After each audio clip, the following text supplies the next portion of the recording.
All right, my next guest recently stood on the Capitol steps to speak for Parents Demanding Justice Alliance. Her goal to defend parental freedom in America. Parents have been sidelined in silence, and she says this has got to stop. She's fighting to make parenting great again through her foundation called They're Your Kids. Let's welcome Sam Sorbo, everyone. Thank you for joining us. Thank you for having me. So tell us, if you brought a book, and tell us, can I just ask you, so under President Biden, Merrick Garland, the Attorney General, called parents domestic terrorist threats. Yes. And so what he did was he hid behind this idea that parents who are speaking out about their children's rights at school board meetings were violent. There was no violence. And so Jim Jordan actually did the discovery in Congress and determined that, in fact, there was no violence. So there was actually no cause. Then just a few days ago, we had a document dump, and we looked at the documents, and Merrick Garland was in conversation with lawyers in the Department of Justice who were saying, you're kind of infringing on these people's rights, their right to their First Amendment rights, their freedom of speech rights.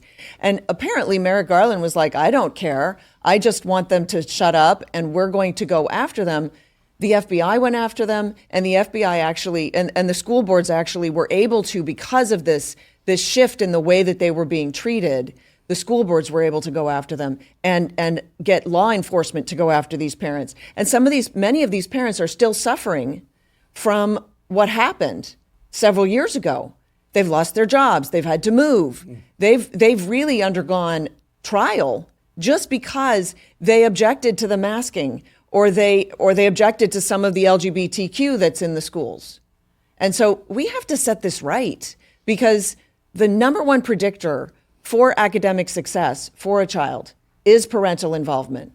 So anybody involved in a school that tries to get in the way of parents becoming involved, they actually seek the academic destruction of the child. Tell us what's happened with the woke agenda. So we knew that parents were getting involved because, like you point out, it's all the LGBTQ stuff, talking to kids about leaving their homes, going to other places to get, at times, gender reassignment surgeries. Or abortions. Or abortions, or any of these things that should be a parent-child discussion. Right. Has it gotten better, though? And granted, it's only 5 months. Right. 6 months, I'm sorry, as of yesterday. Yes. Is it getting better? Are we on a path to better, healthier home and school life? Right. That is the question, right? And it hasn't changed. There's no change, because the tone that was set by Merrick Garland and by that term, domestic terrorists, that remains. In fact, one of our speakers on the steps of the Capitol, they've actually gone after her more because they saw her speaking. And so we need to shift this entire thing. We need to make parenting great again. We need to put parents back in the schools. We should have school boards that are comprised of parents. They're the invested parties, and we need parents. That's a great idea. Investing. That's such a common sense idea. Thank you. Instead of these tenured administrators and teachers who can't be fired no matter how bad they are or how anti-parent they are. Right. Parents should be the people populating the school boards. Well, on the boards, making decisions for the schools for their children. Yeah. We have uninvested parties making these decisions and telling parents, you sit down, you shut up. We're making the call here. We like this book. We want to talk about sex with your children. We just had a court case at the Supreme Court level where Maryland was arguing, no, we have to talk to the children about sex. We want to talk to them about gay rights. We need to talk to them about gay marriage. And you had a conglomeration of parents led by someone named Mahmoud, but it was Islam, Jewish, Christian parents, traditional values parents, who were saying, you know what, we don't want you to talk to our children about those things. Those are private things. Those are values that we hold dear, that we want to preserve. And this rose to the level of the Supreme Court. And unfortunately, conservatives are like, yay, we won. Well, what did we win? Because now they've codified into law, basically, their rights to talk to the children about this stuff.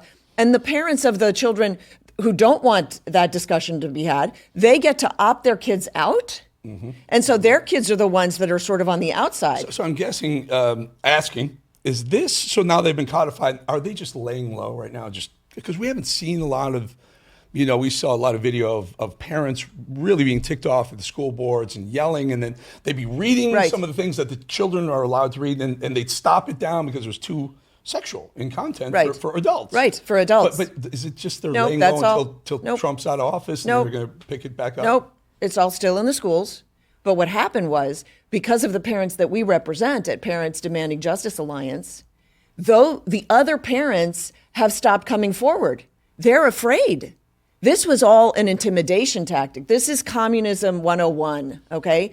Merrick Garland sent out the directive. They intimidated the parents, and they punished the parents who did speak out. The other parents are intimidated, are not speaking out, and now we have not only the repercussions on the parents who did speak out, but we have the silencing of the other parents who are afraid to. Sam, very quickly, last minute or so, what can people do? How can they reach out and help and get involved? So they can go to realfreedomtalk.com if they are an aggrieved parent. We are still compiling. We have a dossier of over 40 parents with all the information. But I'm asking President Trump to issue an executive order acknowledging these parents so that we can at least get them moving on and then honoring them, so that we can reset the tone in the United States that, in fact, we love our parents, we need our parents. Parents are what make the families grow. Family is the bedrock of our culture. We need to bring back parenting. Sam Sorbo, great topic, great idea. And let us know, I'm sure if asked the proper way, it makes so much sense. It makes so much sense. It's an easy win for him. It's a great win for the country, and it can reset the tone. We're 40th in the world for education. We need to do something. I bet you we're and that's one an or easy two as step. far as spending per We are people. one in Number spending. one. And we're Number 40th. one. It's insane. It's got to get better. Sam Sorbo. Thanks so much for having me. All right, folks. Where am I? They say camera one, but let me see. Let's talk to, is John Jubilee here? Oh, it says throw to break. We're going to go to break. I should read that better. Throw to break.